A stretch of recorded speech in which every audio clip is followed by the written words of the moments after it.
Have informal comments. Bill Laughlin. Good evening, Chairman Rushing and members of the Union County Board of Commissioners. My name is Bill Laughlin. I live near Providence and Newtown Roads. I've been a resident of Union County and Marvin for over 13 years. First of all, I want to thank you for your service to our community.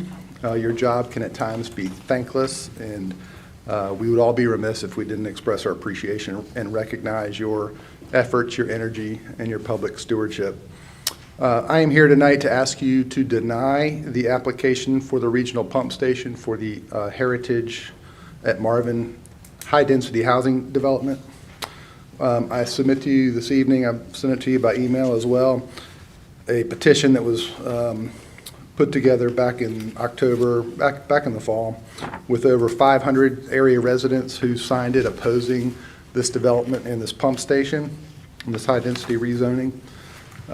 This new development will increase the density above the area's standards by a factor of 2 to 3 times. This will double or triple the water and sewer demand for this area.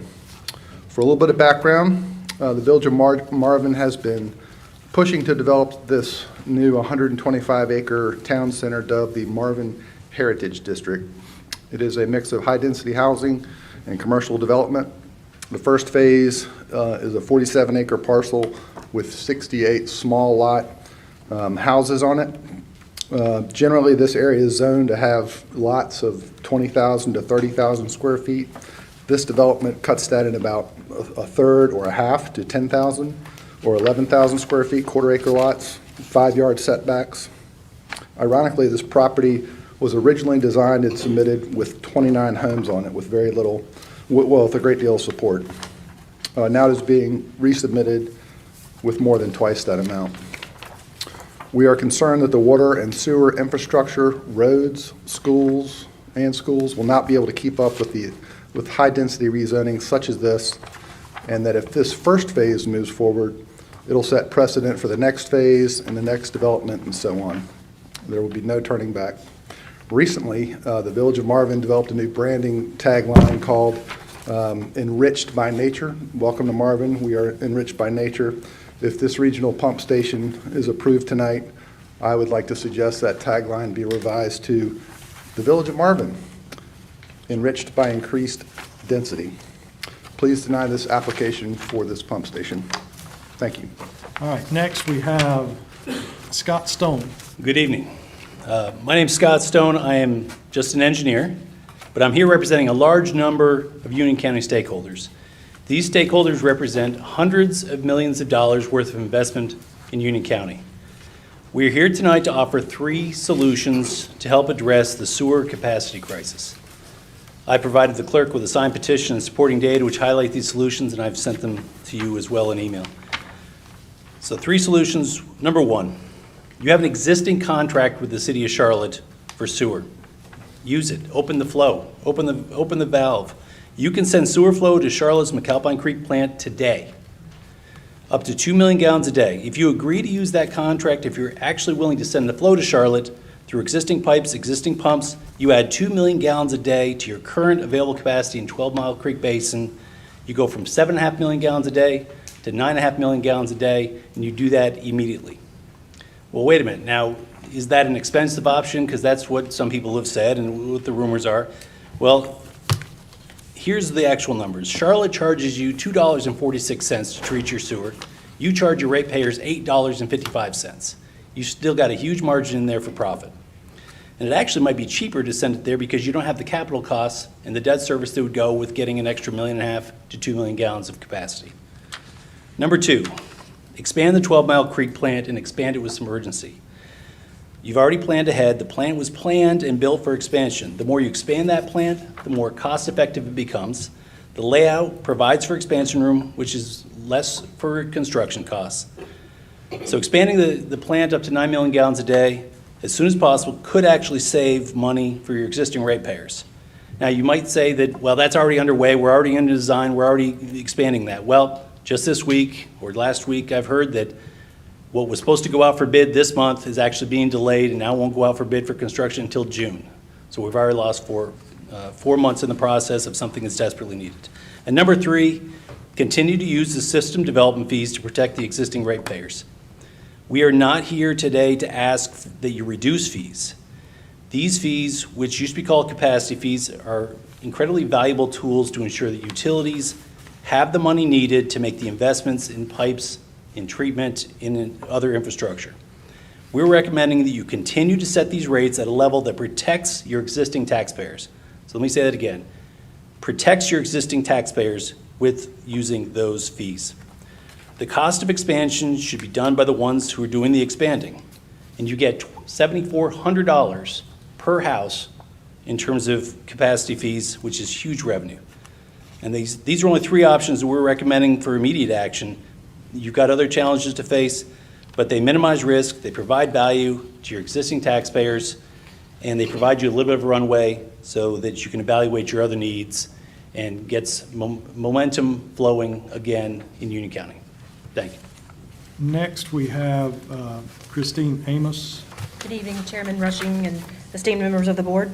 I'm here tonight. I am the Village of Marvin manager. I'm here because I was requested to express the sentiment of the Village Council in relation to item number 80, which is the Heritage District.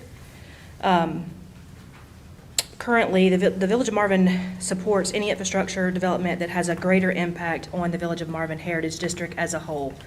If you all are aware, we recently adopted a small area plan to create a downtown corridor. That corridor is called the Heritage District. The application that you have presented before you as number 80, it looks like on your agenda, is an application to create a pump station. While I can't speak for the development itself, what I can say is that our village council supports any infrastructure that would have a greater impact on the entire district as a whole. And this is our planning and zoning administrator, Hunter Nestor. I'll turn it over to him for a couple of words. Good evening. Last few things I would like to mention with the Heritage District is that it has been a goal of the Village of Marvin dating back since 2004. It finally started coming to fruition probably 2012, 2013, really started kicking off, get the ball rolling with creating documents, finding a plan, kind of that long-term capital planning that for the district. As well as for this specific application tonight, one of the ways that the village tried to ensure kind of capital success as well as the long-term planning of the overall district was one of their conditions of their approval was to ensure future connectivity to their proposed pump station as well as go ahead and secure those easements for surrounding property connectivity. That was one of their conditions. They agreed to it. And so overall, this pump station is for the betterment of the good of the surrounding properties within the Heritage District. And if you wouldn't mind, would you state your name and address? Yes, sir. Hunter Nestor, Nestor. And do you want my home address or do you want me just with the Village of Home Marvin? address. Home address, it's 16006 Red Buckeye Lane, because I'm Huntersville, NC 28078. We needed that for the minutes, so. Yes, sir. Do you need mine as well? I think I we don't have think yours it's- on here at least, I think. So you're on Mangum School Road. It's Marvin School Road. I put the Village of Marvin address. My name's Christina Amos. My personal residence is 20886 Ridgecrest Road, Locust, North Carolina. Good evening. My name's Gary Rose. I'm at 1209 Larkridge Court. Been a Union County resident for over 20 years. I've been in Marvin for over 4 years. I want to talk on the proposed wastewater you guys will be voting on later today. I wanted to share a couple surveys my wife did. Now, I'll tell you they're on Nextdoor, which is pretty informal, but she did. That's the way we communicate these days. So she did a survey back in September 3rd of last year. Pretty simple. Are you in favor of high density in Marvin, North Carolina, a village where state lot sizes and horses and hobby farms are the typical? 174 people responded. 82% said no. Marvin is not the right place for high density. When we're talking about this project, it's quarter-acre lots, it's high density. Second survey she did, September 10th of last year. Are you in favor of more commercial development in Marvin? 180 people responded. 68% no. When we saw the agenda for tonight's meeting, she did a survey yesterday, roughly 30 hours ago. The question was really simple. On February 20th, the Union County Board of Commissioners will vote on a wastewater pump station that is necessary for the proposed high-density 68 home development on quarter-acre lots in the Marvin Heritage District. Are you in favor of this pump station? 30 hours ago, 92 responses, 85% said no. Another survey. The Village of Marvin did a survey, 2019, community survey. One of the responses was, a majority of residents are not in favor of increasing residential density, 69%. So in summary, I encourage the commissioners to turn this down for the following reasons. The strain of the extra development, overcrowded schools, roads, police, fire. The proposed lift station as currently constructed does not cover the entire Heritage District. The Heritage District is 125 acres. The service area of this proposed in front of you is for 68 acres. So basically it covers the residential and a little bit more. The future maintenance burden of this station on the county has to pay for it. This will set the precedent for future uncontrolled growth. It does not fit the character of Marvin. And the last point is, the people don't want it. Thank you. Thank you. Next, we have Russell Odell. Russell Odell.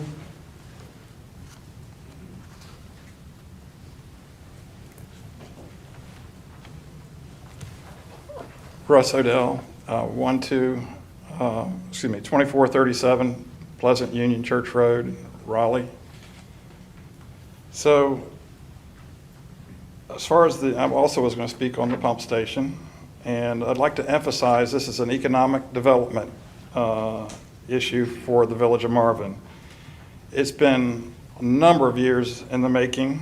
It's an excellent example of what a private-public project would be, involving the Village of Marvin, the North Carolina Department of Transportation, the U.S. Department of Transportation, Federal Highway Administration, the Union County Public Works, property owners, and the home building company.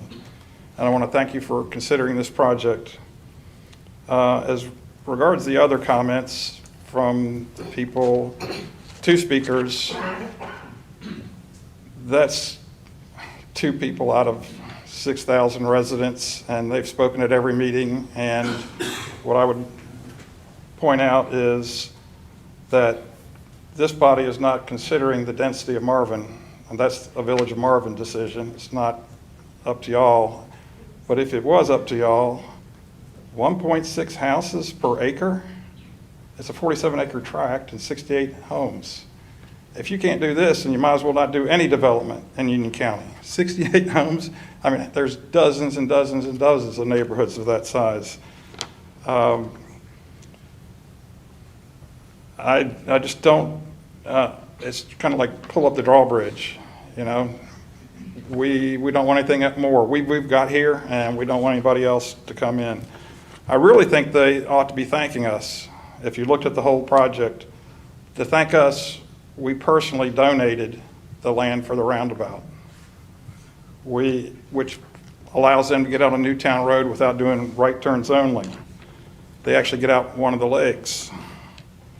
They ought to thank us for not putting an entrance from the proposed 68 home lots onto the Meadowlark Lane. They ought to be thanking us for a 100-foot buffer around it, so fully wooded lot, 100-foot, they'll never even see what's in there. So it's like the boogeyman must be behind those 100 feet of trees. We didn't put a commercial business against their lot, which was allowed. We left it all residential. So we were working with the Village of Marvin, and let me finish by saying the planning board for the Village of Marvin approved the plan on July 19 last year. The vote was unanimous. The Village Council approved this plan on August 9th of last year, and the vote was unanimous. So the planning has been done. It's all been approved, and the issue simply isn't a wastewater pump station, which there is the capacity that it be allowed to go through to, again, further the economic development for the Village of Marvin. Thank you. Thank you. That's all we have signed up. Would anybody else like to speak? I would. Okay, if you'll state your name. Sure. My name's Megan Despard, and I live at 3513 Banyan Way in the village of Marvin. I think that the irony here is that while we are discussing a pump station, it is a slippery slope. And the surveys that have been done are accurate. I've seen them all. I was alerted to this meeting 2 days ago by a woman in my neighborhood who also put out and got many comments back from people who live in the village of Marvin, that it is not merely about a pump station, it is not merely about homes that are on smaller acreage than we initially moved to Marvin to enjoy. I live on a 5-acre horse farm, and I moved there for a reason. It's not about not wanting people to live in Marvin. I'm a realtor. I actually should want people to have all these homes. I could sell them all. And I don't, and it's not about the homes. It's what comes after. If you look at the proposed plan, it also includes a 15,000 square foot grocery store. I can get in my car and drive to Publix, Whole Foods, Target, Food Lion, and Harris Teeter already. I don't want the homes, and I don't want the pump station, because I don't want what comes next. And that will come next, and it's going to ruin what is now known as the Village of Marvin. And anybody who denies that is not telling the truth. So I really ask you to dig deep and not at all honor this pump station, because what comes next ruins what is a beautiful horse countryside. Now, next we'll go to the resolution, the county line. Yeah, I would love to make a motion that we adopt the resolution in support of maintaining the assumed county boundary line in between Union County and Mecklenburg County. All right, any discussion on that motion? Just for those out in the audience, we became aware many years ago that there was a dispute over who owned what in Union County and Mecklenburg County. So the people who've been living there paying taxes in Union County, their children are in Union County public schools, they've been voting in Union County elections, there's a little bit of a dispute with the line. So what we're asking the state to do, the state legislature has power over municipalities and the county. So if the state legislature rules that we can keep those boundaries that where the people have been paying taxes, that they're assumed Union County residents now, and that we can make that the line, and the state legislature has that power. So therefore, we're asking them to do that. We're asking them to execute that power and just clear up any confusion about where those people who've been voting in Union County live. And we've got a lot of support, I think, from our state delegation, even from some other representatives in the state. And would look for, I wholeheartedly support this motion, and would hope all the commissioners would. So if there's no other discussion, all those in favor say aye. Aye. Any opposed? No. Thank you very much. Thank you. Okay, Union County Water Capital Projects discussion. So this might interest some of you that are here for the pump station stuff too. So this is a quick discussion of where we're at. Okay. Now, one interesting thing that you told me after our last meeting was, or maybe the meeting before, that we always assumed that you could not use GO bonds on a utility project. That's correct. But you were told by bond counsel that we could? Yeah, so what we were told by our bond counsel is, the board asked the question first, are revenue bonds voted on by the public? And they're not. They're not voted on by the public. And then the question was really, well, can you? And because they're not voted on by the public, that's not how they work. General obligation bonds are voted on by the public in a referendum. So our bond counsel said you actually can use general obligation bonds for water and sewer projects. And instead of you pledging your taxing authority, you're really pledging your rate authority. It's kind of like a revenue bond, but not. Now understand, if you don't raise your rates and your revenues, then they could come back later and say, okay, your taxing authority now has to kick in to pay for this if you didn't do it. But you can pledge essentially your rate authority to do a GO bond, and you can have the public vote on that in a referendum. And that's not prohibited, that's allowed. There is still not enough revenue to cover the 12 Mile Creek expansion without some rate increase. And that would look like? My guess is that's about a 1.5% rate increase. But not a 7%? No, God knows, Okay. sir. Or 22%, or 33%? Not 22 or 33 or 7. Okay. But I think you could accommodate it in around a one. Now, again, they're going to tell you for sure what that number is. Right. I'm telling you based on what I know, I think you can do it for about 1.5%. Or we find additional sources of funding. Or somebody gives us a big payday. Uncle Todd. That's up in right. Raleigh. Yes, Uncle it's one. somebody. Okay. All right, so any discussion on that motion? Well, I'd like to have a discussion on this significant presentation before we start debating individual motions about moving funds around. Take away the Crooked Creek wastewater facility. I mean, I think at this point, this board has taken that, put a stake through its heart, and buried it. We do not have anywhere close to a rate structure that can support necessary capital projects this county needs. Well, I think that I can probably answer a lot of Commissioner Williams' questions with the next part of the motion, which I think I'll just change the motion to add that in. And that would be that we go ahead with the 12 Mile Creek expansion and the Wing It to get those in and done before the time runs out for the ARPA funding. Certainly. And then direct staff to come back at our next meeting with a board policy, after it's been checked through legal and our bond counsel, that rather than revenue bonds, all future sewer, wastewater treatment plant expansions be voted on for a GO bond by the Union County taxpayers and voters. Can I make sure I understand the motion? Yes, So for expansion. for it- expansion. that For number- 12 Mile Creek expansion after the 9 million gallons per day, anything after that is voted on by the voters.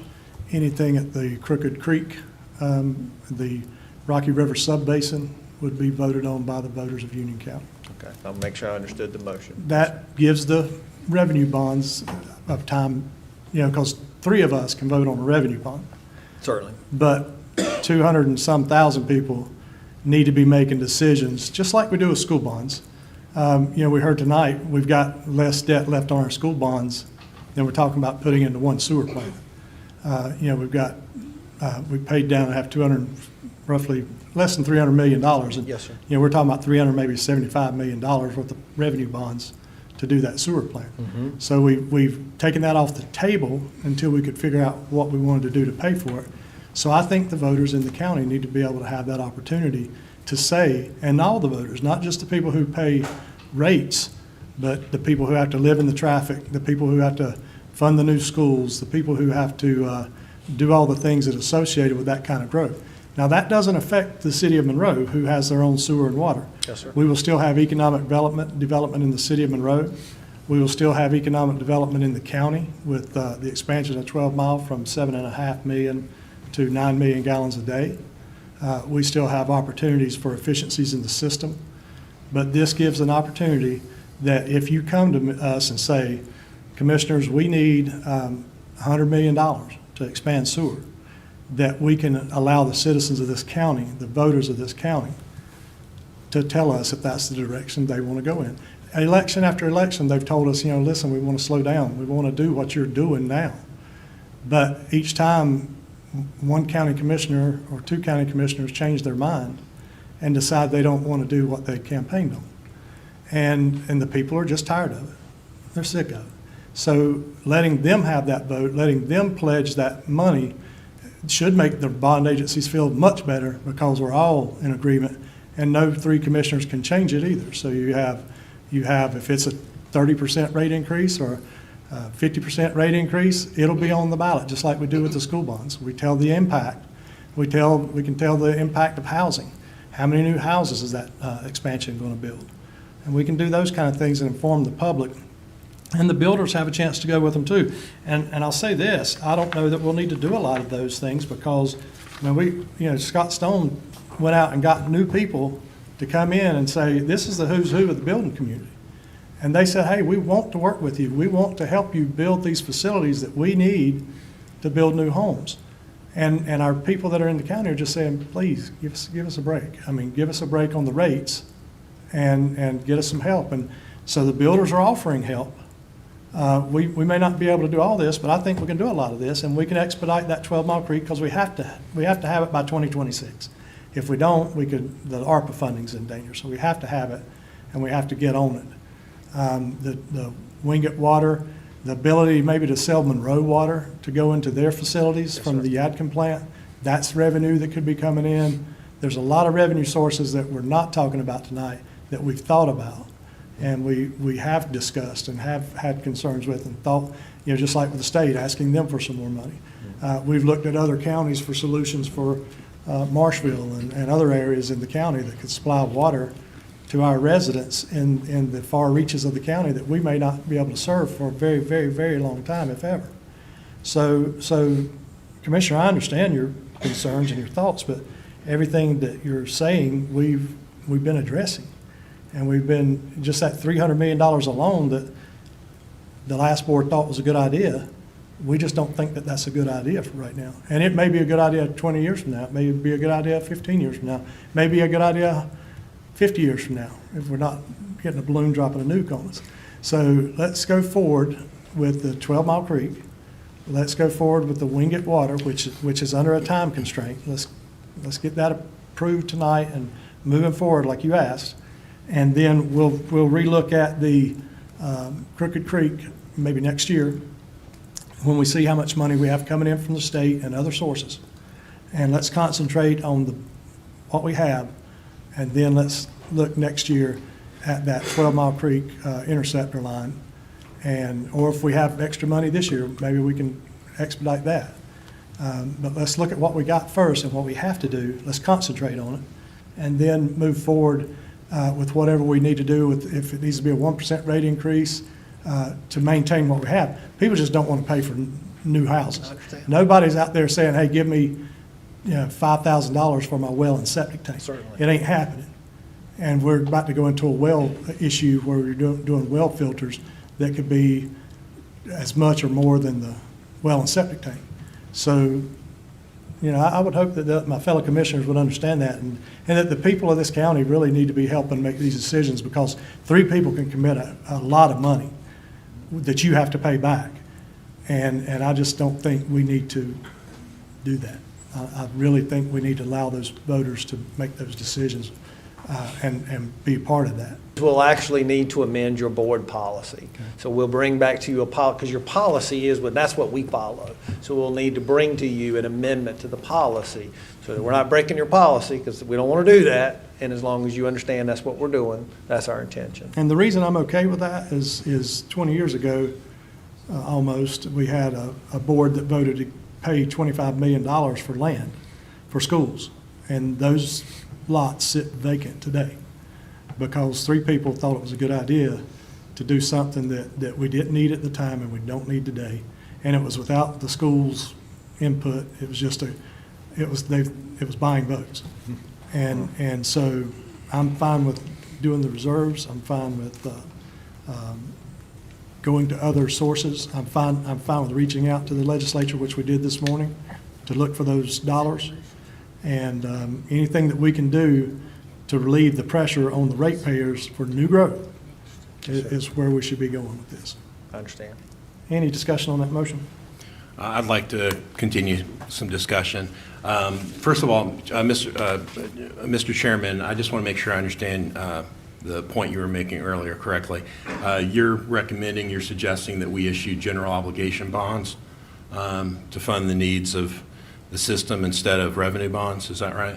For new expansion of wastewater treatment. Okay. And So, that was not for the 7.5 to 9. That was Right. for 9 Anything and past- above. I want to yes. make sure you understand. okay, 9 and for the above. growth in the system, general obligation bonds. So instead of having ratepayers who are users of the system pay for these expansion projects, No, you no, would I have. see where you're going. No. Hey, let We're me- pledging the rates. He's told you Mr. earlier. Chairman, can I finish my You my can, point? but for the Please? interest of the crowd, please.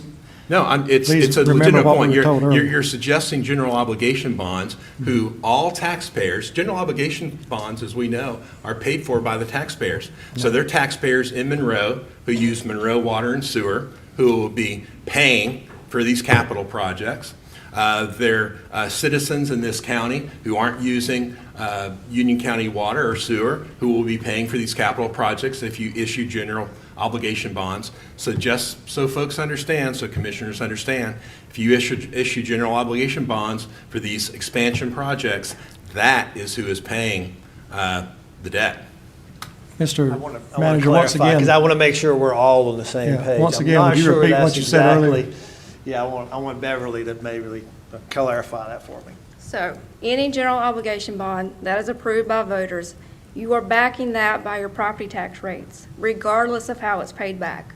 So, but we are pledging the however, rates. however, your U.S. Bank bond trust indenture for your system says that if you issue general obligation bonds for water and sewer projects, your ratepayers will pay that back. And it's included in your debt service coverage ratios that you have to meet with the revenues collected from the system.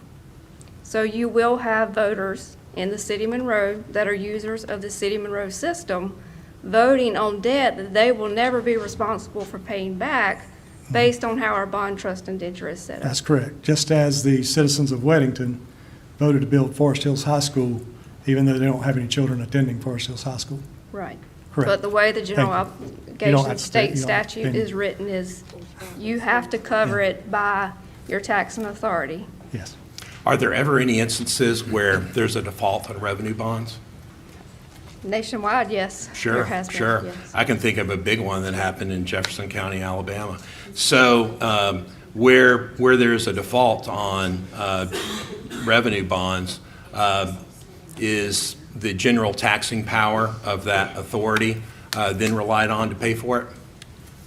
I believe the answer is yes. If you default and do not have enough ratepayers' revenue to pay your general obligation bond debt, you will be required to use your taxing authority to pay that back, because that is the asset back in general obligation bonds.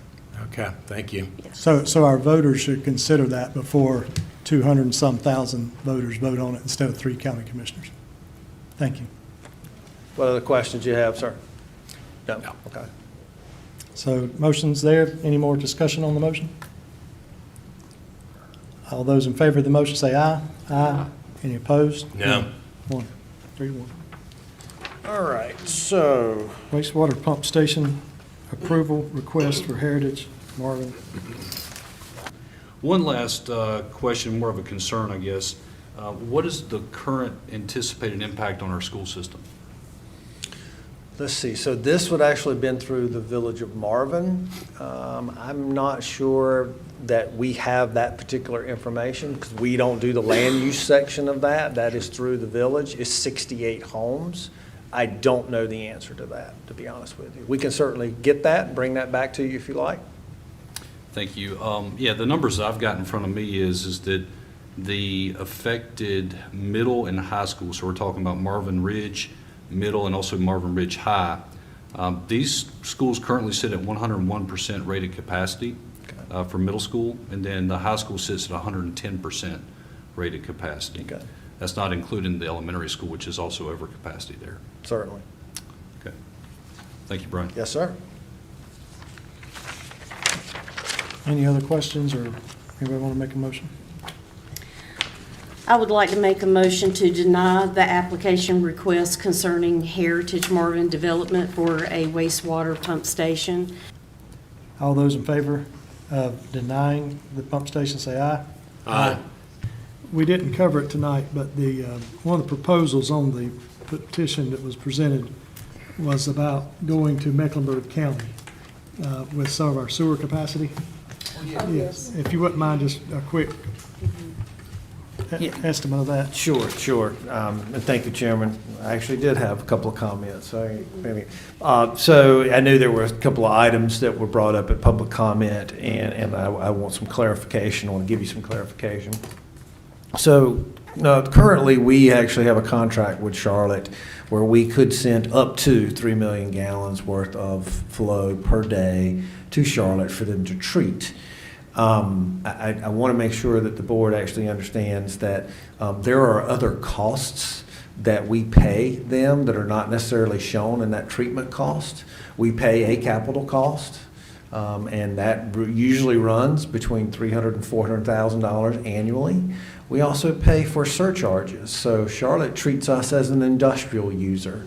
They can do that. That's their system. They charge us an additional amount of surcharge for every gallon of flow that we send, and we budget about $750,000 for that annually. The more flow we send, the more that surcharge will be. I'm not saying those aren't options, but obviously there are other costs that we have to deal with. The other thing that I want to clarify is while we have a diversion line that we can send flow from our 12 Mile Creek plant, we can't guarantee at this point in time that we could send the full 3 million gallons to Charlotte in their system. We have done some evaluations and worked with the city of Charlotte on that matter. They've been very clear that they don't have the ability to increase our capacity. So they don't see the ability to, if we wanted to go from 3 to 4 or 5, they don't have that ability. They say they can serve us from a treatment perspective, but what there may be a problem is the actual line sizes to get 3 million gallons all the way to their treatment plant. And we don't know the answer to that. So there could be some capital cost if we said, we want to send all 3 million gallons to your plant. We might have to see that there's some additional capital cost. We don't know the answer to that. We can obviously send flow and have been sending flow in our diversion line, and that is an option. But I also want the public and the board to understand that when you divert flow, you're not increasing capacity. We wouldn't go from 7.5 to 9 million. That's not how that works. We're actually reducing the amount of flow in 12 Mile. So what that does is our actual flows would go down, and then that would certainly gain you some potential capacity in that plant because your actual flows are going down. But you don't realize those actual flows right away because we do a 12-month rolling average. So it takes months before you realize any potential capacity savings from that. So while it is an option and there are things we can do with it, we treat that more as an emergency valve. We use that for peak flows and wet weather flows. We don't use it as a capacity flow. Now, if the board said we want you to do that for a temporary period while maybe we're going through the expansion process for 12 Mile Creek, because that is a 2 to 3 year construction time frame, if we got to a point where our treatment plant was so close and we couldn't really permit anything, we could look at tweaking out some additional capacity by lowering those flows. But again, you don't realize them right away. It's over that 12-month period. So we would always recommend we use it as a temporary solution, not as a permanent capacity solution. Did that answer your question, Mr. Chairman? Yes, sir. Okay. Other comments, I just wanted to say, number one, I appreciate the board's patience and your interest in the topic on the water and sewer needs. That's a lot of information for you to get in one night, and I appreciate that you took that time. I also want to say thank you to all the staff. They put a lot of time and effort. They're not here, they left, but they put a lot of time and effort into putting that together for me, and I tell them that they're the workhorses. I'm the mouthpiece, and that's fine. I like it that way, but they do a really good job, and I wanted to say thank you for all the work that they did on that, and that's all I have to say. Thank you. Commissioner David Williams, No comments, Mr. Chairman. Commissioner Brian Helms. Yeah, I'll just say briefly that I appreciate all the folks that attended tonight's meeting, that were here earlier, and obviously the ones that have remained. Mr. Joyner, I appreciate your comments regarding the funding request for tuberculosis. I appreciate you sticking around for that. Again, to all those that spoke today, hey, I understand that it takes courage to approach that podium. I would just say this, that silent voice is never heard, and I'm glad to see the participation from the citizens and the residents of Union County. And something we really didn't talk a lot about tonight was the Wingate Farm lease, and that was on our consent agenda, and I was actually very glad to see that come back up. I was glad to see that it was approved through consent. The seal back behind us is very telling of Union County's roots. So the seal actually includes agriculture and education seal. And again, this is something that's very important to Union County. And so I'm very optimistic about the Wingate Farm Lease. I think that it could be a very outstanding program, and I'm anxious to see it started. As far as the county line resolution, I'm glad that we've got some direction there. I'm glad to see that my fellow commissioners have adopted that resolution. I've been on record for saying that I believe that Union County families should stay in Union County. This is a very sensitive issue that could affect a lot of different families within our communities, and I'm glad to see that resolution pass. With that, I'll say thank you and good night. Vice Chair Melissa Merrill. I'll be brief, but there was something done tonight that can really have an effect on the say that Union County citizens have with the direction of growth in Union County.